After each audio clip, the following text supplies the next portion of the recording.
Hi, everybody. Welcome to Saint Misbehavin'. Hey, just want to give you a heads up for reasons that I clearly do not understand because my audio seems fine right now. My audio track on this episode is not great. I don't know why, but for some reason it sounds like I made the recording on a tin can instead of a very nice microphone. Not quite sure what happened. I apologize for it, but it's still a very funny episode nonetheless. So I hope you enjoy it. And if this happens to be the first episode you're listening to, I suggest listening to a different one first. The previous episode about St. Patrick is very fun. So I guess I would start there so you get a better idea of what the podcast is all about. The audio quality is usually much better. Ask anybody. All right. Well, thanks and enjoy the episode. Hope you enjoy the episode. Bye.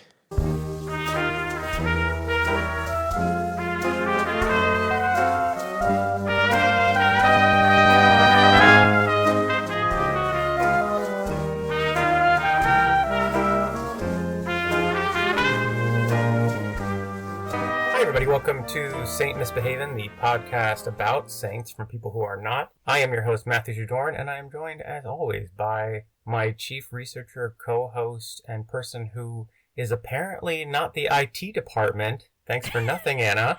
Anna Domini. Anna, how are you doing today? I'm all right. I just, you keep extending my job description without extending any kind of remuneration, and I feel like that's unfair. I asked you for one help with some coding of one piece of HTML because I figured as a millennial you just knew all this stuff in your blood. Just know the internet. And you were just just Google it, asshole. I did say that.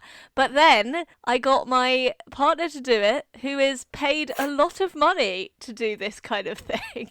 And he did it for you for free. He did. So, I think you should be perhaps more appreciative of that.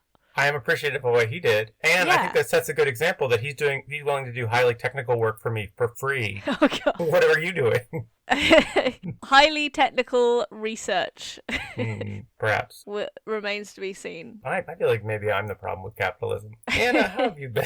How are you doing today? I'm all right. Enjoying the sunshine. Yeah. I like not having to wear so many layers. That's always nice. Always a pleasure. Yeah. Not really been up to much. No. Have you done anything saintly or experienced anything miraculous lately? I've been thinking about this, and no, but but also pass. Yeah. But also I think that, because I'm spending my week researching the saint, I think it should be on you to set me some kind of saintly challenge, and then that would give me, because then I don't have to use my imagination and do a saintly thing. Do you know what I mean? I guess. So I'm gonna bat it back to you. What do you think I should have done? I don't know. Maybe do something nice for a neighbor. Okay. Those assholes. Actually, yeah, that's I meant to currently be at the AGM for the people who live in my building, but I'm here instead. So there you go. That's my saintly thing, is I'm here, I would say, doing my bi-weekly volunteering of giving company to a lonely older man. Shut up. At the expense of standing up for my fellow residents. I asked you for one technical question and suddenly I'm a doddering old fool. Yeah, pretty much. Anyways, you went to a protest this week, didn't you? Against Ukraine? No, against Ukraine. Jesus. That's really awful, and I didn't realize your politics were this far right. It's very exciting, quite frankly. Well, I'm just so cross about cancel culture. Yeah. No, that was a few weeks ago, actually. It was against the war, just to be very clear. I see. And I actually got laughed at recently because I made some signs to take to the protest and painted them or whatever in the colours of the Ukraine flag. So I have this bit of cardboard on a stick that I take to protest, and then I stick whatever the banner is onto that temporarily, so that the actual kind of structure of the picket thing stays intact, but then the message changes. So I made these posters that I'd stuck onto the picket, and I've now stuck them in my window. And Danny's parents visited last weekend, and they were laughing at me because my window faces about 3 flats, and that's it. And they're like, "Oh, a very very effective protest you got going on there." You're like, those flats they have a lot of visitors. Yeah, maybe they seem to have quite a few friends. So really getting it out. So that's I guess that might have happened since since we last spoke. I can't remember, but well, that's nice that you went to the protest. I like do you just add another layer onto your protest sign? So now it's like really heavy. It's like 10 inches thick now. It's very heavy. No, I usually just like sellotape them on and then take them off. And yeah, with these Ukraine ones, I've stuck them up in the window. And I think this was actually the first one I've done that for. But yeah, I think it should be on you as my boss to assign me a saintly deed. Well, I'll think about it for next time and see what I can do. Okay, cool. How about you? I experienced a miracle much like Lazarus. I rose from the dead, as it were. Yeah, you have had a healing experience, haven't you? I have. Last weekend, about a week ago, I woke up in the middle of the night, Saturday night, and was just incredibly sick, uncontrollably vomiting. Not to get too graphic, but it was very bad. And the worst part was, we were on vacation visiting family. We were at an Airbnb. We would go into Yorkshire. Oh, that's the worst place to vomit on. Well, didn't have to clean it up that much. Oh my god. No, You might never be able to rent accommodation anywhere else ever again. We'd gone to an uncle's 70th birthday. Alice's uncle's 70th birthday in Yorkshire, and so we were in an Airbnb in Yorkshire. And so then it was just like, I got really sick Saturday night, and then I was like, Sunday morning, I was like, we need to leave immediately and go home. We were planning on going home on Saturday anyways, but we had like a family thing in the afternoon, and it was like, no, we need to go now because we need to get home. You were like a ticking time bomb. Yeah, like hopefully I won't be super sick on the 3 to 4 hour car ride home, but also if I'm sick, it's only a matter of time probably before Alice gets sick, and she's our driver, and if she can't drive, then we are really truly screwed. Yeah. And then we're just stuck in this Airbnb, then we'll just have to keep paying for it. Or you can just drop me off at the nearest Yorkshire hospital and just roll me out of the car and continue with your life. That was her chance to just chance. leave you there.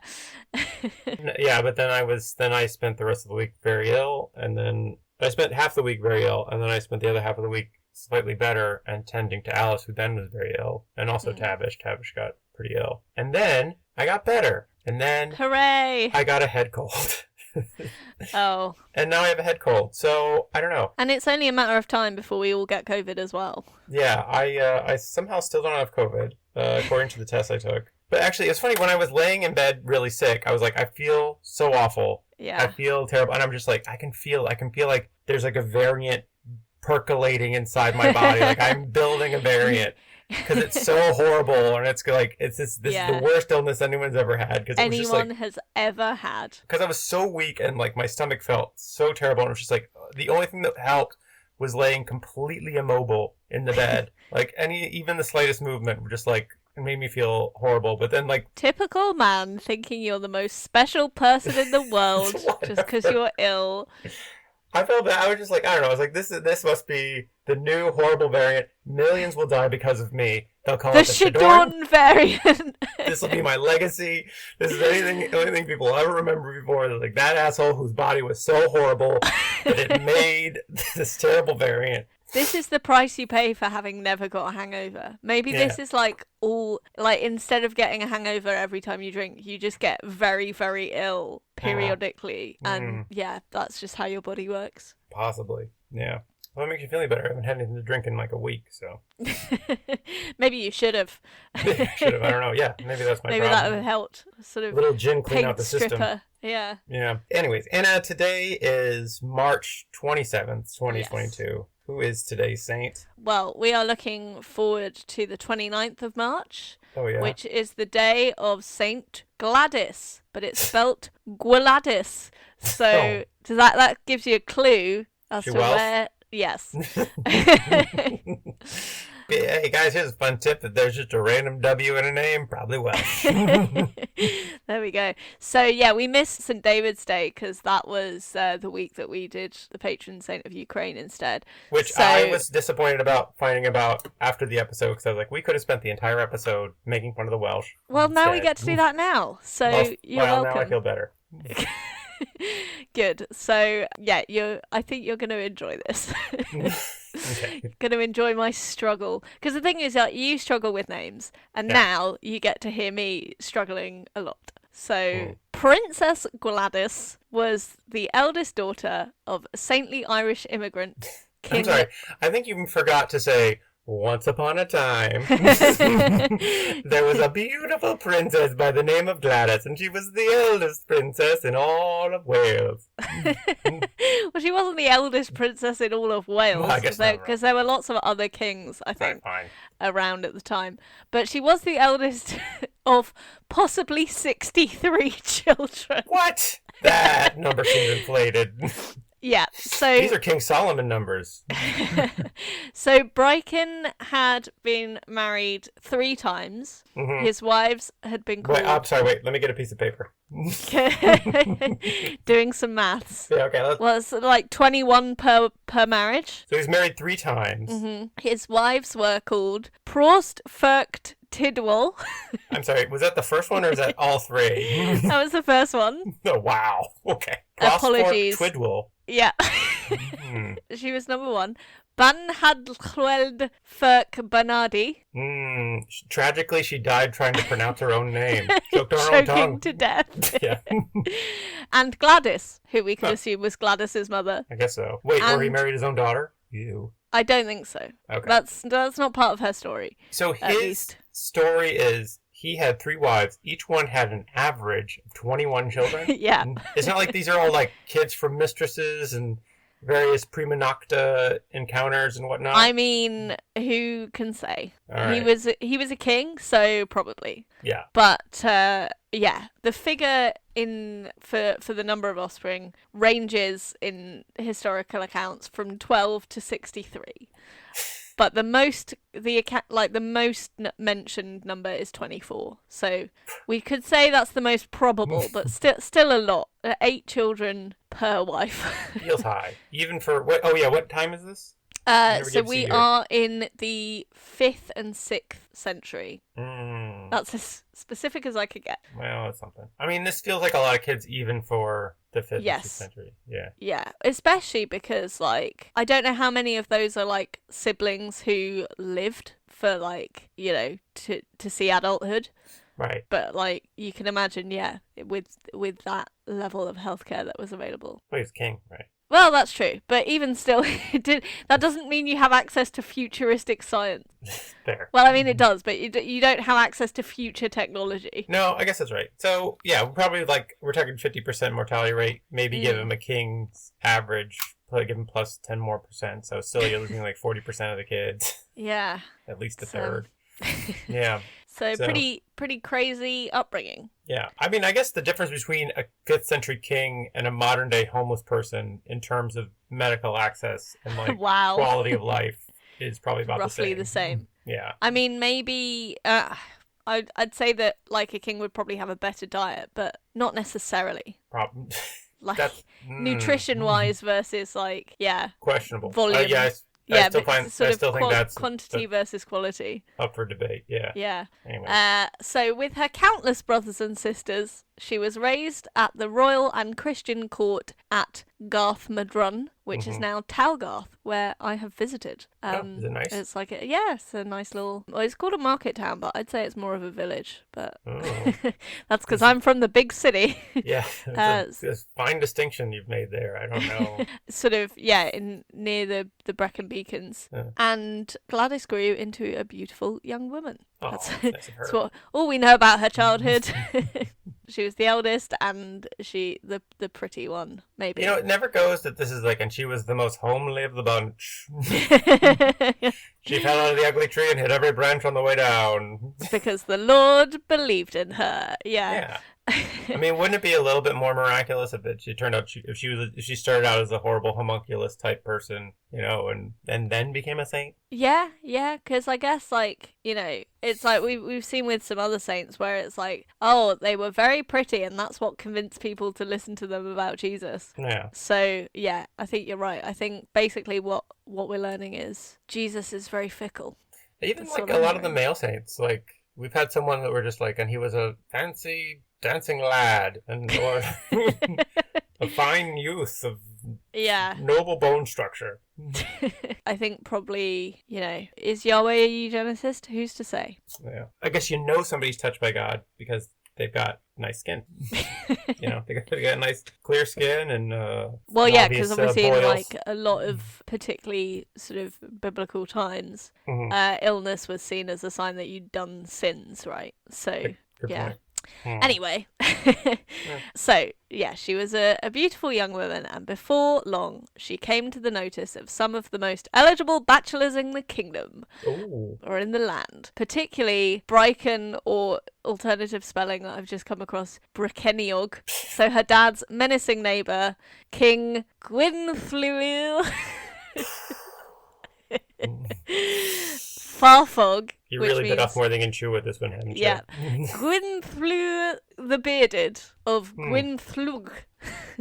The where he lived. Bearded? Yeah. That is the most nondescript king ever. They're like, Well, that's apparently what Farfog means, but maybe he had such an impressive beard that it was noteworthy. I think it was more like, what is he? I don't know, he's the bearded guy? But like, we all have beards. Yeah, I know, but like, he's just so forgettable.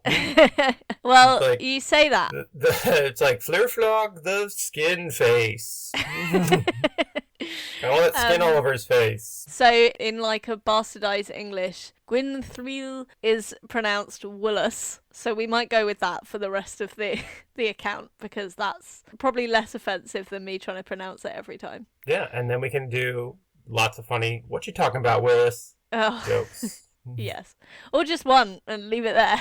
You sure? Because I don't know, I feel like those what you talking about Willis jokes are timeless.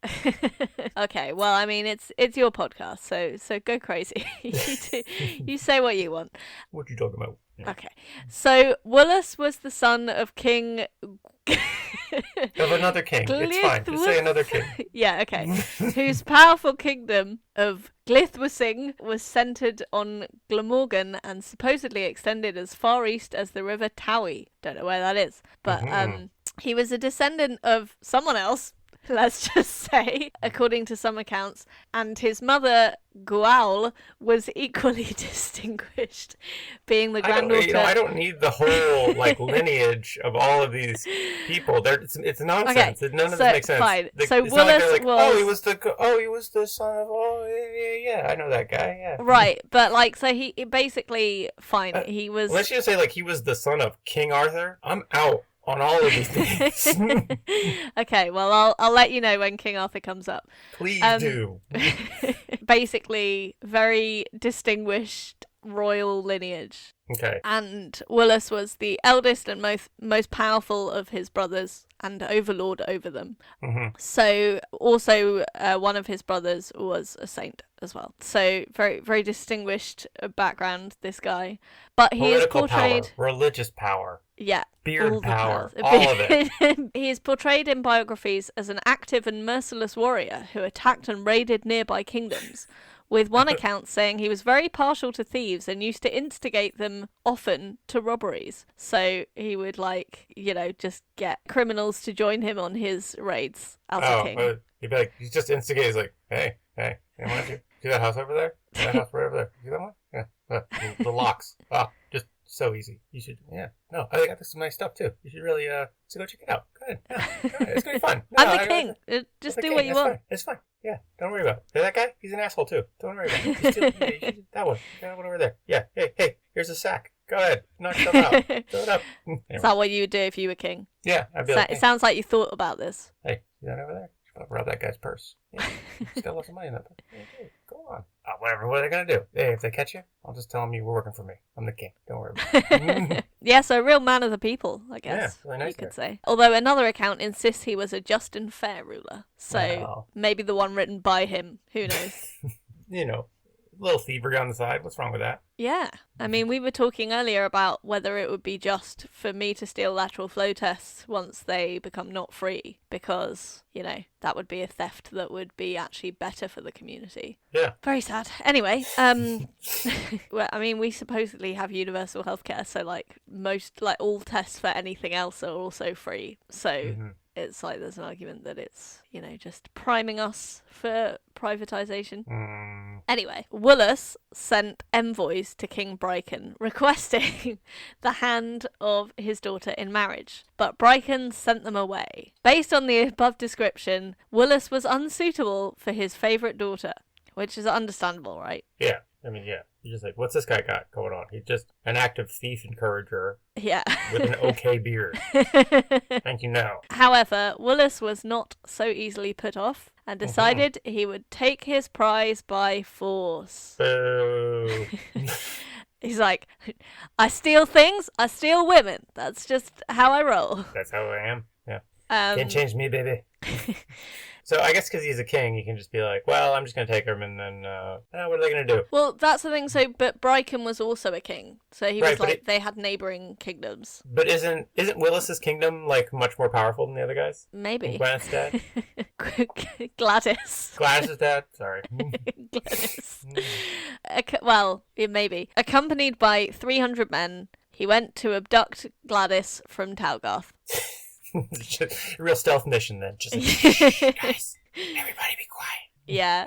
No, in the histories it says he loved to just go on raids. He just loved a raid. So he was like, I think he was all riled up. It was basically a party. It's not even really about. Yeah, it's not even really about Gladys. It's just about like, I'm just in it to raid. I don't care what. Well, he was scorned, right? You know, her dad turned him down, so he was like, right, not standing for that. Like, you can't give me one of 12, 63 children you have? Yeah, but she was the eldest, to be fair. Oh, well. If she's the eldest of 63, she must be close to 63 herself. That's a good point, actually. I don't know how early on this was. Also, I guess men, like, she was the eldest daughter, right. But maybe he had like 50 sons before she came along. You don't know. Feeling pretty smug. I got a pretty good run going here. Yeah. 50 sons. A pitched battle occurred, which was only stopped when King Arthur intervened. Oh. There you go. I didn't really think King Arthur was going to show up. Wow, that was a really fun surprise. You asked me, and I delivered. All right. I kept that one quiet, didn't I? Yeah, you were just like, I don't think King Arthur's ever going to show up in the web. Let you look like an idiot. I'm feeling pretty smug right now. Well, I'm pretty happy. I'm like, oh, King Arthur's in this one. Nice. Now you're interested. Now I'm in, yeah. Sorry, I'm going to close the window where I was watching YouTube videos while you were talking. All right, now I'm interested. Wow. Yes, so the battle between Woolos and Brycon only stopped when King Arthur and Kai and Bedwyr intervened. And they picked sides with Woolos. What? But in fact, upon seeing Gladys himself, Arthur was tempted to abduct her for him. Yeah. And was so only joined Woolos' side when Kai persuaded him not to. I mean, I was going to say it was wrong to abduct somebody, but I didn't realize quite how abductable she was. Yeah. This is a very abductable lady. I can really see the appeal in this. And you know what? I can't abduct her, but I'm glad somebody is. So you know what? You have my backing. Gonna have to go with Woolos on this one. Yeah, so eventually Brycon backed down. I guess, as you said, once Arthur's involved, shit's got real, so... Yeah, it's like King of Kings, so to speak. So this is the earliest reference to Arthur in a saint's life. So there you go. That's why, we've got in the timeline of me doing this podcast for you, and you're like, oh, talk to me when King Arthur comes along. This is now. I've only ever said it the one time, but okay. Well, yeah. But you were thinking it the whole time. I was a little bit. So, according to the life of Saint Woolos, this battle never occurred and the marriage was actually accomplished peacefully. I believe that is the same account that said that he was a just and fair ruler. And it's also the one that calls him a saint? Wait, when did he become a saint? Oh, damn it, I gave that away. So I was going to tell you later. This is actually a podcast about two saints. We'll see how that comes about. Okay. Anyway, so Gladys gets abducted, and again, one account says she reigned with her husband as a pious and wise monarch, tempering his often rash behaviour. According to other accounts, though, she joined in with his lifestyle of banditry and violence. So, I mean... Real Bonnie and Clyde thing going on there. I do enjoy this. She's like, oh, finally got out of that castle. Let's just go fucking buck wild. Let's go and raid. Well, listen, when you're one of 63, I mean, I'm only one of 7, right? Mm-hmm. And you do have to kind of fend for yourself somewhat. Right. And, there's a combative element to having so many siblings, right? Sure. So she was just like, going a bit wild. Yeah. So yes, so I guess she was making the best of the situation, and just sort of like, if you can't resist their abduction, join them. Would be the they're abducting. maybe. So if you can't beat them, abduct them. Yeah, exactly. If you can't escape them. Yeah, do banditry with them. Yeah, steal with them. I don't know. Yeah, something like that. I don't know. It seems like it sends a bad message. What? That this person is a saint. You know what? Abduction seems bad at first, but once you do it a few times, you realize how fun it can be. Once the Stockholm syndrome sets in. Yeah. Yeah. I mean, this is the thing. It's like, this is Beauty and the Beast. Mm-hmm. So like, Beauty and the Beast was originally written to prepare women for forced marriages. Oh my god. Yeah. So this is the thing. It's like, wow. This is like, because it's like this French folktale from, I don't know, 12th century, 13th century, I forget when. Jeez. Medieval folktale. And the idea was like, you might be married to a man who seems like a beast, but if you just get to know him, maybe he's actually a really good guy underneath, huh? Huh? Maybe he seems scary like a beast. I think with Gladys, it was more like, maybe you'll find out you also like doing violence. Maybe it turns out that you're a beast too. It's more Shrek than. It's more, I was gonna say, very much the Shrek vein of of this Stockholm syndrome. So they're just like tale. Rocking out to Smash Mouth. Yeah. Going out on raids. Mm-hmm. Fun. Or alternately, she's a good and noble queen and helping him be less of an asshole. Which seems like more boring interpretation. Yeah. But also like a more saintly interpretation. This is like there was another queen/saint that we had that was married to some creep, and I think it was Saint Matilda. Yeah. And she basically, they were like, on his deathbed, he was like, well, I'd have been a real big asshole if it wasn't for Matilda. Thank God for her. Very much, yeah. So, I don't know, I kind of prefer the idea that she's just, like, going off the rails as well, because I think that would make her probably the funnest saint that we've had. At least the funnest lady saint so far. Sure. Yeah, so she's, like, very much the Patty Hearst of saints. I do not get that reference, but okay. You don't get this reference? You gotta look up Patty Hearst. It's a really fun story. Okay. I'll do that. Can we do that on the Patreon? Yeah. Is she a legend? She's, yeah, that could work. Guys, tune in. We haven't done our Patreon this month, and I'm willing to throw away all the research I haven't yet done, and we'll just talk about Patty Hearst. There we go. The legend Out of Patty soon. Hearst. So subscribe now. Anyways, go ahead. She soon had a son, the famous Saint Caduk. Although, presumably, he wasn't the famous saint. Yeah, right? Well, I think we'll do him another time, because he seemed quite interesting too. But sadly, his day is not soon. I think it's in September. Okay. But to celebrate Caduk's birth, Woolos went out on a wild celebratory raid.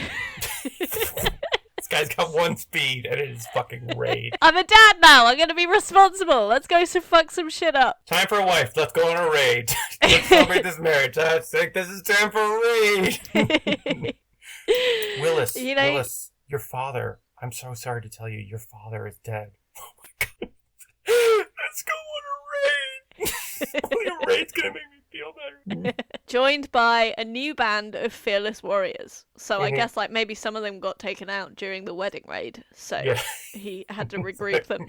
I imagine the turnover on those raiders is pretty high. Yeah, I mean, it doesn't say much about his managerial skills, I think the thing is, like, he is, like, you're like, oh man, this guy's raiding all the time. This is great. And then you go on, like, the 10th raid in a week, and you're just like, this guy's raiding too fucking... I think he's addicted to raiding, frankly, very much. He's a raidaholic. Yeah, the raider's lifestyle is not for the faint-hearted. Hey, don't hate the raider, hate the game. hate the raid? Don't hate the raider, hate the raid. All right? There you go. Ostensibly, the purpose of this raid was to get some livestock. We need baby furniture. Raid some nurseries. Yeah, that's it. Raid mother care. Yeah. To the soft play. A tactical battle in the bullpen. I love it. My baby needs toys. Yeah. No, livestock. Or livestock. In fact. My baby needs a goat to play with. Yeah. So I think the idea was that he wanted to put on a feast, and Right. obviously, as a king, he didn't have access to his own livestock. He needed to steal someone else's. That's not how this kingdom works. Yeah. There's a rate-based economy here in this kingdom. We don't grow things; we just steal them. So people get this. So what's the currency in this kingdom? Oh, no, it's not a currency. It's like a barter system. No, you'd think, but actually it's like this, and then you take out a club and just beat somebody. I was going to say, you see that thing? Do you want it? Just take it. Take it if you can. Is it a lady? Is it a cow? Just take it. Mm-hmm. However, he chose the wrong monk to mess with. So Woolos tried to steal the cow of an Irish monk named Saint Tathiel of Caerwent. But you can't swing a dead cat without hitting a saint around the ear. Yeah, there's just so many. And Tathiel, or Tathan in more easy to pronounce pronunciations, was not afraid of Woolos and boldly confronted him, demanding he return the cow. So Saint Tathan comes. I guess he's like raiding his like farm and gets the cow, but then Tathan's like, "Hey, give that back." Hey, that's Well, my cow. it'd be like, "Oh, give that back." Hey, just coming storming out of his house. Hey, what is he doing with that cow? That's my cow. That's not a No public raids cow. here. This is a holy place. Yeah. Actually, he's Irish, not Welsh. I'm not gonna try that accent. Yeah. Best not to. On a sudden impulse, or perhaps guided by divine inspiration, Woolos decided that, in return for the cow, Tathan could have Cadog. What? Yeah, so I think the interpretation is he was impressed by Tathan's boldness and holiness, and so decided that Cadog would go and live under the monk's care. Or he's just like, you know what? It turns out I'm not ready to be a father. Would you like to take my newborn son? Guy who's yelling at me about a cow? You know, that old saying, God never takes a cow without giving you someone baby? else's son. Yeah. Classic.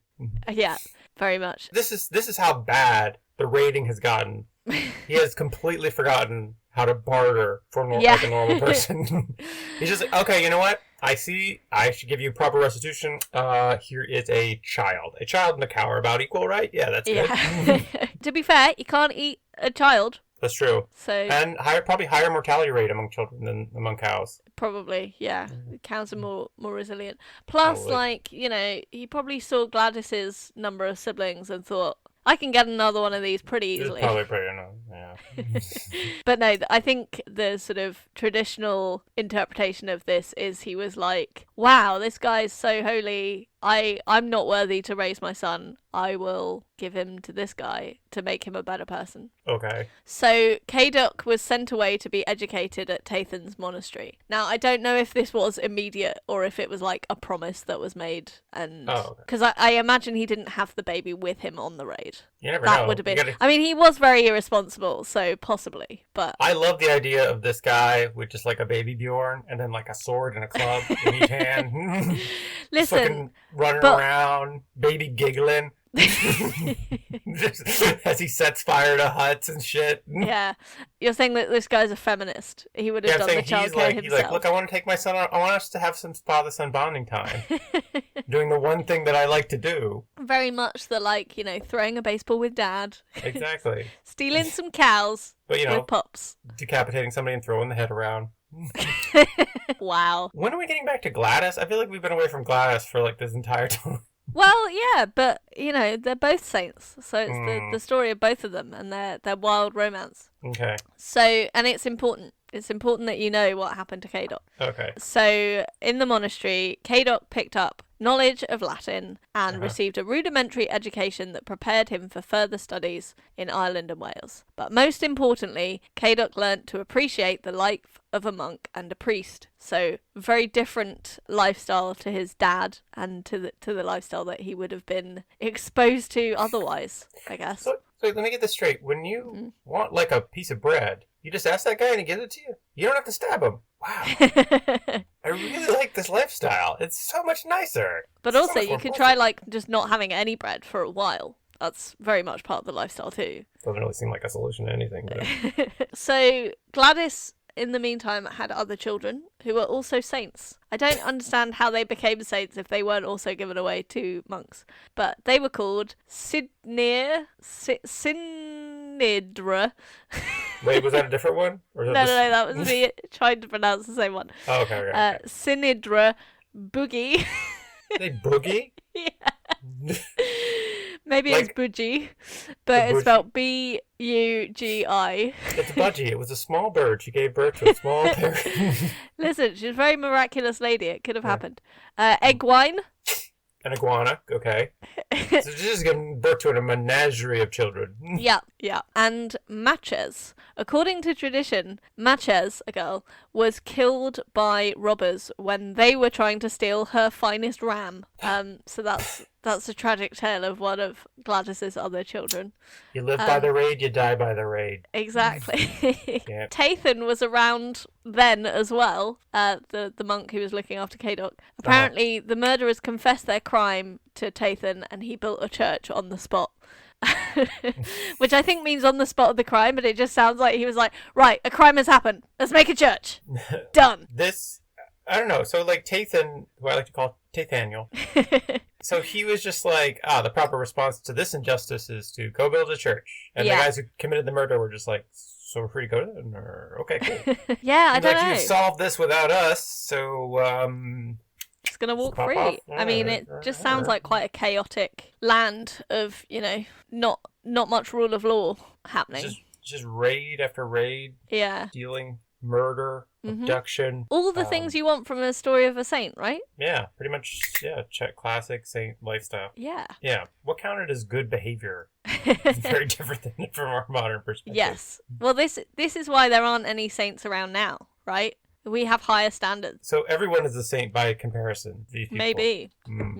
I don't know. I have faith in Willis. He's going to turn it around. Oh, well, it's nice that you should say that. Because once grown, Kadok was deeply religious, and according to some sources, it was his example and preaching that persuaded Woolos and Gladys to abandon their life of violence and seek forgiveness for their sins.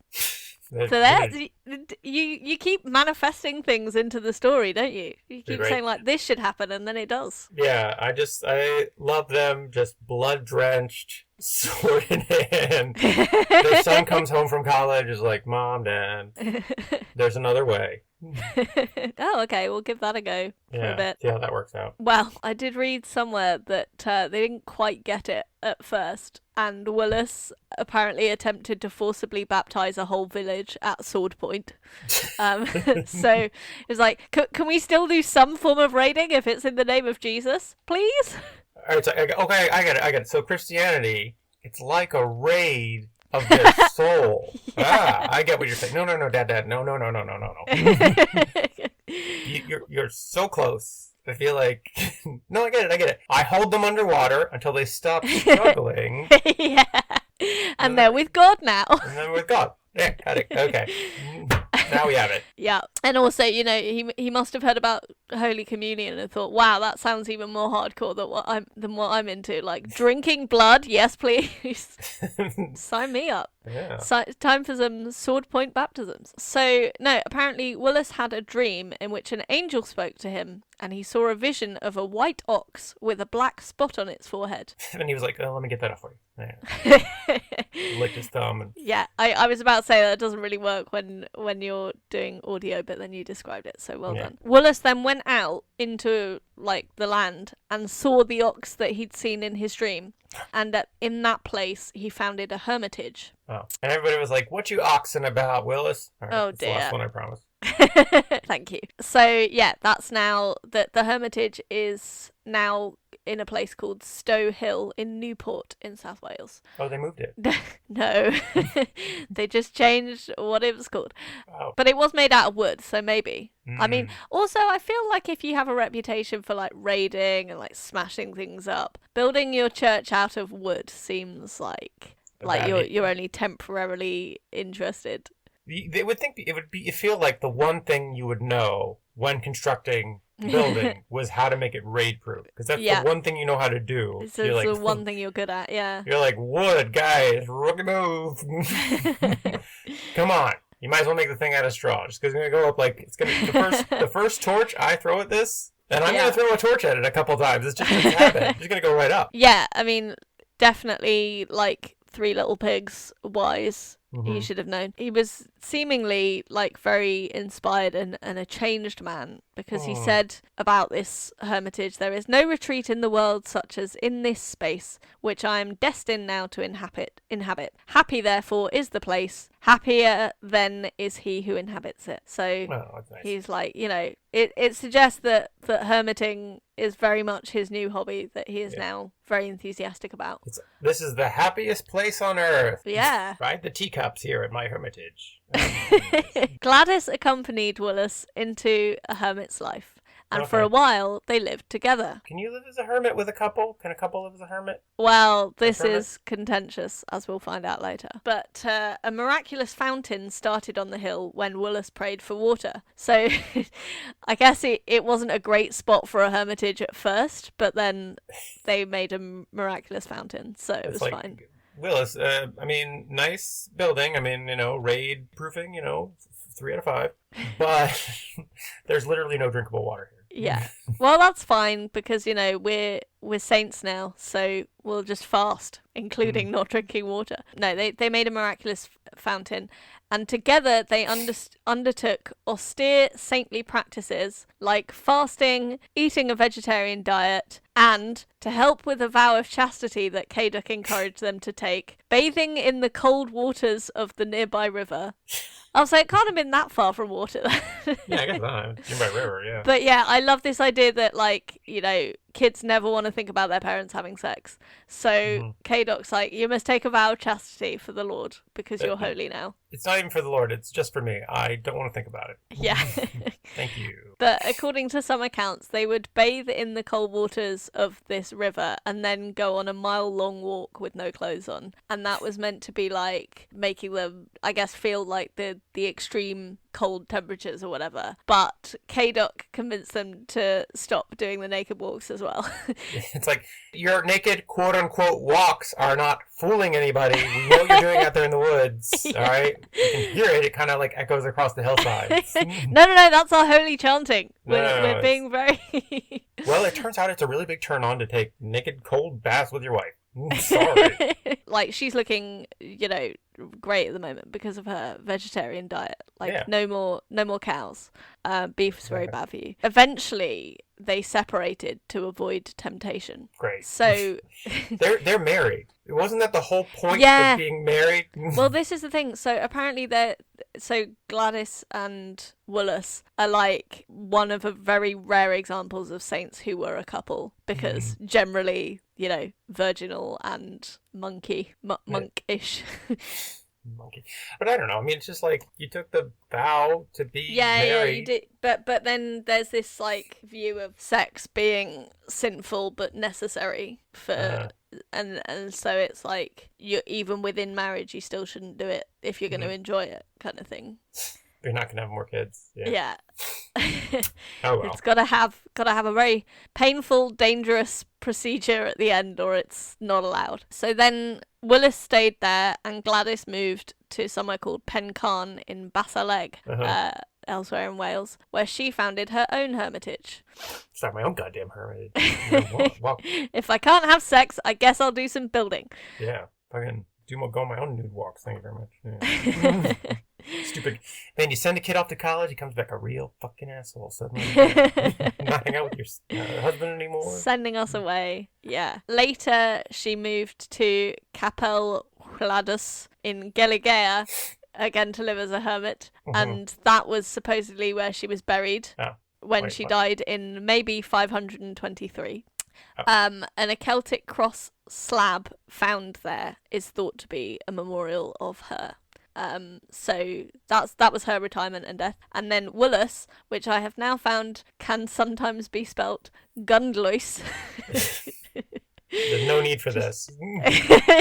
Yeah, but I'm a completionist, right? Right. Well, I've got to give you all the information. You say Gundlois? Yep. Mm. He spent his last years completely retired from the world in a solitary little dwelling near the church he had built. He wore sackcloth, ate barley bread strewn with ashes, and drank only water. Yum! Ash bread. It's holy if it's... Like, I mean, what? Just burn it. That'd be easier, wouldn't it? Like, rather than getting ash from somewhere else. I don't know. Well, I mean, So, I don't weird know. I mean, I guess seasoning. we are still talking about British people. And Right. they have not So you're figured saying out... we're rubbish at seasoning? Yeah, and they definitely hadn't figured out seasoning until they started colonizing the planet and figured out Mhm. other people had invented this thing called seasoning. So they were just like, the best thing they could think of in the 5th century was like, It was I don't know, ash. like, ash? Ugh. Yeah. I mean, I definitely taste it. That's something. I don't know. Right, so they've got the action of like sprinkling something onto your food down, but the thing they're Yeah. sprinkling is just not very good. Or is it the thing where it's just like, boy, I really enjoy eating bread, and somebody's like, you enjoy that? Well, we can't have that. Yeah, exactly. I think that's the idea. Yeah, they make it more sanely by making it horrible. Look, it's either the ash or the dung, buddy. You pick. I'm like, all right, fine, the ash. God, I'll eat the ash. Yeah. I'll take the ash. Jesus. Oh gosh. To his constant prayer and contemplation, he added the work of his hand, which I assume doesn't mean he did any more raiding, but Mhm. who knows, because that is not further explained. So, following his death, again, possibly in 529, but traditionally on this day, or on the 29th of March, his hermit cell became an important shrine, and a church was built there, which is now Saint Woolos Cathedral, which is the seat of the Bishop of Monmouth, which is quite a big deal, Welsh bishop. So wait, they built a church inside his cell? It's the tiniest church in Britain. It's adorable. No, It's I think, amazing. well, it's a cathedral. Oh, by the way, the Bishop of Monmouth is a mouse. Is adorable. In a little bishop hat Beautiful bishop hat. Oh, with his those ears mouse stick out the sticking out. side. Oh. Oh gosh. Nibbles on a little communion wafer. It's great. Don't give him any of the wine though. His tiny little mouse stomach can't You handle couldn't it. take it. No. No, I think, well, in the 9th century, his church was rebuilt in stone. What? Raid-proof stone. Yeah. Nice. Which indicates to historians the importance and wealth of his shrine, because Mhm. stone buildings were unusual at the time. So it suggests that there was like quite a big enthusiastic cult like growing out of his story. So I said initially that this was about Gladys, but really it's about both of them. And obviously, because she was a woman, Gladys is less remembered than Woolos. I'm saying I'm getting a lot more Willis in this than Gladys. I'm sorry. Well, I wanted to like bring in the element of surprise, but because when I was doing my research, I found Gladys first. Uh-huh. Then there was more fleshed out in the story. But really, as I said, it's the story of a couple who discovered new hobbies together, I think. Oh, that's nice. I mean, it is Um, nice when you start as a couple, maybe not on the best of terms, perhaps one has abducted the other, but you find that, like, actually this raid, when you're in the middle of the raid, when you're being raided, you know, you're like, well, this is actually kind of fun. But it'd be more fun if I was on the other side. Yeah. Like, why don't we do this together? Mhm. Maybe, you know, we'll grow to love each other Yeah. as raiding partners. You get into that, and then it turns out, like, this is something you love. You have a family. You know, you get a little bit older, and you say, like, you know, maybe the raiding, it's time we left that behind, you know? And you start doing How kind about of... some naked river swimming? Yeah, do some naked river swimming together, you know, start some monasteries, some hermitages. Absence makes the heart grow fonder. So Yeah. spend some time apart. That's nice. It's a beautiful Um, love story. So, Yeah. like all beautiful love stories, as we learn from rom-coms, it starts with abduction. God. Not at all a bad example, all those Hollywood films. So, okay, so they died the same day? Well, traditionally, yes. So they both have the Memorial Day of the 29th of March. So Nice. again, like, I think that's sort of significant in that it's like, because they're the only saint couple. And obviously we have had saints who have shared a day and were also brothers with Crispian and Crispianus. Right. You had Saint Siegfried and his 3 nephews, which all had the same day. Yes. Yeah. Yeah. Well remembered. Did they have any miracles besides that one fountain that he found? There were many miracles attributed to him, yes. So What the about Gladys? fountain, no. Oh. Well, actually, no. Okay, so there was. So she started being revered as a saint almost immediately after she died.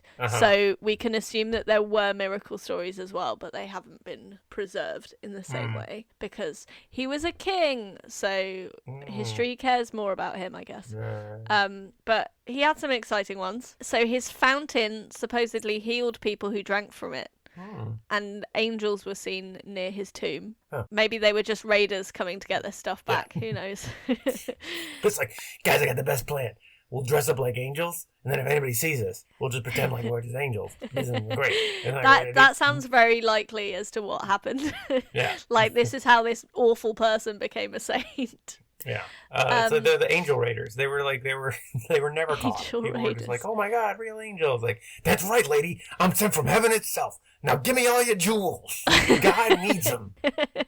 But also, you know, like, angels are kind of sometimes described as like the heavenly host, and the host is like, you know, like almost like an army sort of division. Yeah. You know, they take part in battles against the demons and stuff. So, you know, it would be a clever disguise for these raiders, I think. Like, Mr. Angel, why did you stab my daddy? Because it was his time to go to heaven. And God sent me down personal, like, to stab him in the heart. So he went right up to heaven as he got. Okay. This is a very fun character that you've just invented. I'm enjoying it. Just like Joey, the angel raider. I'm here to raid you. Dressed like an angel. Very nice. It's a perfect crime. So later miracles included the protection of a bard from some floodwaters. So there was... Oh no! The floodwaters will wolf my loot! No! Won't someone intercede and save me? That was the best British accent I've ever heard you do. I'm so impressed. Thanks. Spent too long in this country. And the destruction of a Viking fleet at sea after they plundered the church, which was full of rich offerings made to the saint. I don't think that sounds like a miracle so much as just like an excuse, like, oh, well, actually it was the saint intervening. Right, so just after the Vikings sailed over the horizon, pretty sure a saint destroyed their ship. Yeah. So, looks like we got the last left here, folks. God is on our side. Seems like if it was a real miracle, maybe their ship would have sunk before they raided the church. Just putting that out there. I mean, if it was a real miracle, you know, maybe if God was going to intervene, maybe he could intervene to make society a fairer and kinder place. You know, you think Saint Woolos was like, he had stopped like so many raids before they happened. You know, like, so he's just like, there's a ship coming in and then he sank it. But nobody ever knew because the raid never happened. And Yeah. he's just like, man, nobody gives me credit for all this shit that I'm doing. So I'm going to have to let one half happen. I'm going to let one happen and then sink it and then they'll see. Yeah, and then they'll see. Yeah, they'll get it then. So it's the 6th century equivalent of like when people give money to homeless people and film them at the same time. So apparently after his death, he also drove a man mad who stole from his church. So good sainting there. So this guy stole from the church, mentally deteriorated, and people were like, that was a miracle. Right. Okay, he got what he deserved. He telltale-hearted this guy into madness because... Because he's a saint. That's what saints do. Yeah, that's what a saint would do. So from now on, he's just insane. But I guess he learned his lesson? Maybe. Or maybe, you know, he was in a living hell. Yeah. And that was like what Woolos deemed what an amazing his just desserts. Show of God's love and grace.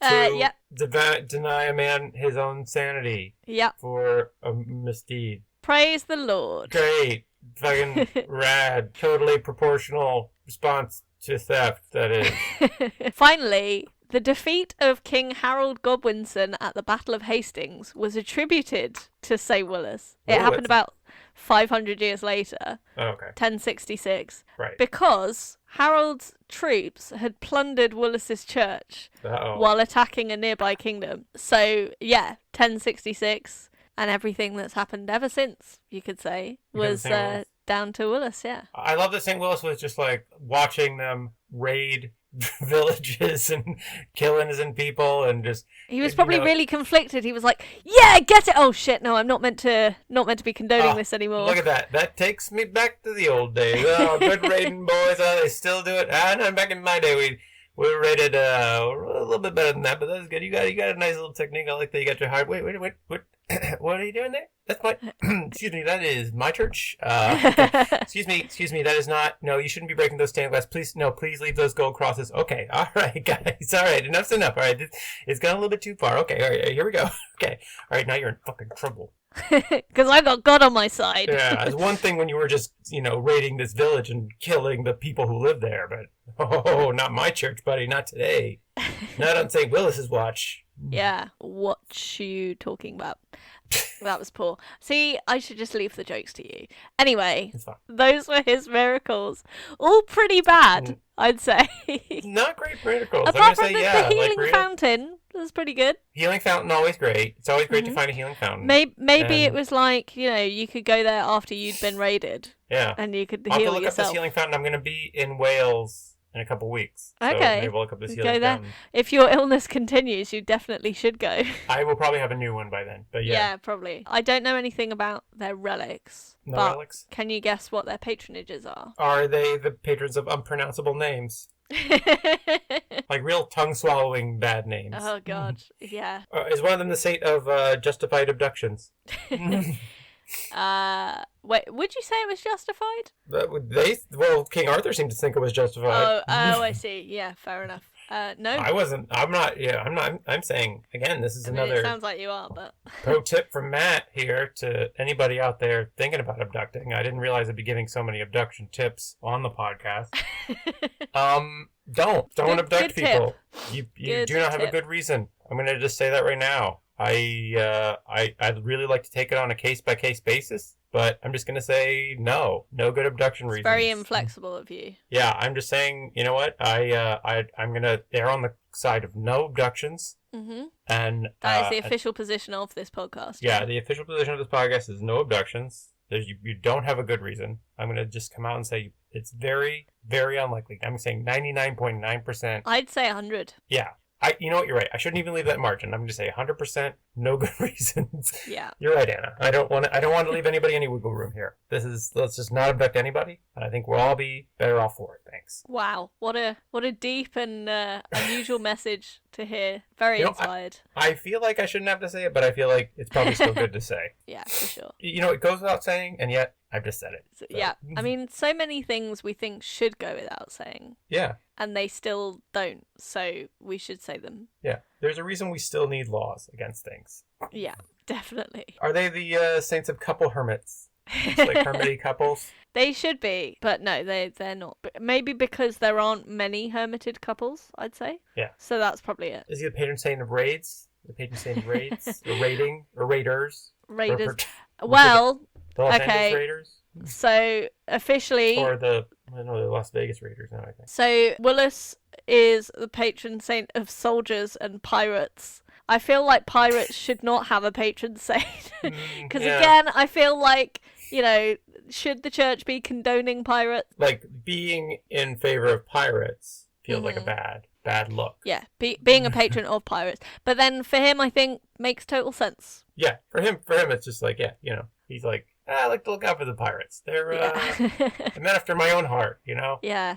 Well, like God loves the sinner, hates the sin, apparently. Right. So this guy loved pirates. He also loved pirating, probably. Yeah. Yeah. But, it's like we love the pirates, not the piracy. But yeah. So again, don't hate the raider, hate the raid. That's right. As we know. So yeah, so not raiders explicitly, but soldiers and pirates, who we are saying basically the same thing. What are all their patronages then? So soldiers, pirates, and so that's just Woolos, and then both of them are apparently the patron saint of Newport in Wales, and that's it. Oh. That's it? Yeah, Gladys doesn't get any topics herself. No, where's Newport? South Wales. Nice Newport? Have you been? I don't think I have. Does it look nice? It looks like just a suburb of Cardiff. Okay. I mean, the one image they gave me on Google Maps, it looks like every other town in Britain. I see. Red Fair houses and trees. Oh, here's a real muddy river. There's going to be a healing fountain kind of nearby. Is there? Ooh, trampoline park there. There we go. What you want from a holy place. One of the main pictures here on Google Maps is this trampoline park. To me. So yeah, I guess because they didn't seem to have achieved that much for the Lord, for the church. Yeah. So that's probably why they don't have many patronages. Like, as you said, I think the bar back in those days was pretty low for becoming a saint. It's like he stopped raiding. Yeah. Sainthood. Yeah. He personally reduced the number of raids that were happening because he stopped doing them, Yeah. right? Yeah, and she stopped helping. So that was, very good of him. I suppose so. Yeah, I mean, you gotta be the change you want to see in the world. Yeah. And he's like, I want to see less raids. And I guess. And he's like, you know what? I'm looking at the man in the mirror, and I'm asking him to change his ways. And also, I guess you could say that Gladys, for her part, by bearing the child that became the saint, that then converted them. I think a lot of parents of saints just become saints themselves. I think if you produce a saint, then that's considered saintly itself. You do worry that maybe the sainthood is like an aristocracy, right? Like it is, saints come from other saints, and then it just feels like, the common man is... Wait. Are you saying that virtue is being defined by the people who are in charge? Perhaps, yes. That is crazy. It's like the king's like, hey guys, I want to let you know that I stopped raping and pillaging, so I'm a saint now. Yeah, good job. I'm pretty You're going to have a feast day for me, but no stolen beef can be involved in it. Sorry, guys. Yeah, I did a lot of raiding. That's true. And that is actually how I got this whole kingdom. Isn't that crazy? Anyways, not for anyone else now. Yeah. Gonna say no to that. That's a thing that we don't do now that I'm in charge, okay? Funny how that works. Well, yeah, it's like you can raid a church as long as it's not his church. Yeah, it's funny how once you have all the property, you're not so keen on other people stealing property. Stealing it, yeah, it is crazy, isn't it? It's weird. It's just like sometimes, people change as they get older. Who knows why? It's crazy. It's crazy. The world is an awful place. And what a lovely message for today. Beautiful sunny day. Yes, it is a nice sunny day. Hopefully I'll go out at some point today and maybe spread get a your little fresh germs air around. And not get completely exhausted going on a short walk and sweat through all my clothes. Well, good luck with that. Thanks. But Anna, thank you so much for bringing me the tale of this totally saintly ride or die couple, or raid or die couple. Nice. You are very welcome. Yes. Have a blessed day. Thanks. Bye. Bye.